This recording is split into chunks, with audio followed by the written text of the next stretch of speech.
اسلام میں بندگی یا پرستش نماز اور دعا کے علاوہ اور کون سے عوامل ہیں جن سے بندگی یا پرستش ظاہر ہوتی؟ بہت اچھا سوال ہے۔ جو اللہ تعالیٰ نے قرآن میں کہا نا کہ ہم نے جنوں اور انسانوں کو اپنی عبادت کے لیے پیدا کیا، اب عبادت کا مفہوم ہو گیا تنگ۔ ہم نے یہ مسجدوں میں جا کر سن لیا اور بیٹھ گئے کہ نماز، روزہ، حج، زکوٰۃ، اللہ خیر صلاح، بس ہم نے اللہ کی عبادت کر لی، پھر ہم ہیں سیکولر اور لبرل، جو جی چاہے کمائیں کھائیں کریں۔ یہ ہو گئی خرابی۔ یہ دین اور دنیا دو خانے بنا لیے، وہ ہمارا فرض ہے، یہ ہمارا پیشہ ہے۔ ملعون لوگوں کی یہ تقسیم ہے۔ آپ کی پوری زندگی عبادت ہے، غلامی۔ عبادت کا کیا معنی؟ غلامی۔ آپ ہر وقت غلام ہیں، بچوں میں بیٹھے ہوئے بھی غلام ہیں، ان قوانین کے پابند ہیں جو اللہ نے اتارے۔ جس طرح وضو نماز کے بارے میں آپ پوچھتے ہیں کہ یہ کروں گا وضو رہے گا، اسی طرح پوچھیں کہ یہ کام کروں گا میرا نکاح قائم رہے گا، اس طرح میں تجارت کروں میری دکان حلال رہے گی۔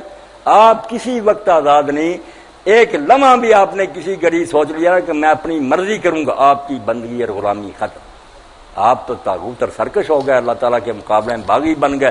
اس لیے عبادت کا دائرہ وسیع کر دیں۔ 24 گھنٹے آپ خدا کی عبادت میں ہیں۔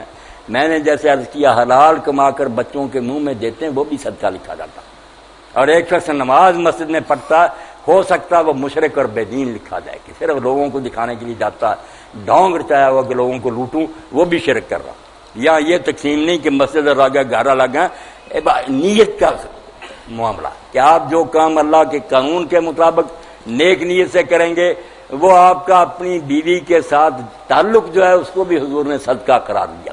حضرت ابو ذر نے کہا اللہ کے رسول یہ دنیاوی دھندا کہ آدمی یہ کام کرے، بات فرمایا ابو ذر اگر یہ خواہش حرام سے پوری کرتا تو گناہ ہوتا؟ کہا ہاں۔ تو جب حرام کو چھوڑا اور کہا جو اللہ نے میرے لیے حلال کیا ہے میں اس بیوی کے پاس جاؤں گا، اللہ کیوں صدقہ نہ لکھے گا؟ آپ کا تو یہ کام بھی صدقہ۔ یہاں دین دنیا کوئی الگ نہیں، صرف یہ ہے کہ آپ کام اپنی مرضی سے کر رہے ہیں یا اللہ کے حکم کو مان کر۔ بندگی، غلامی، بسم اللہ۔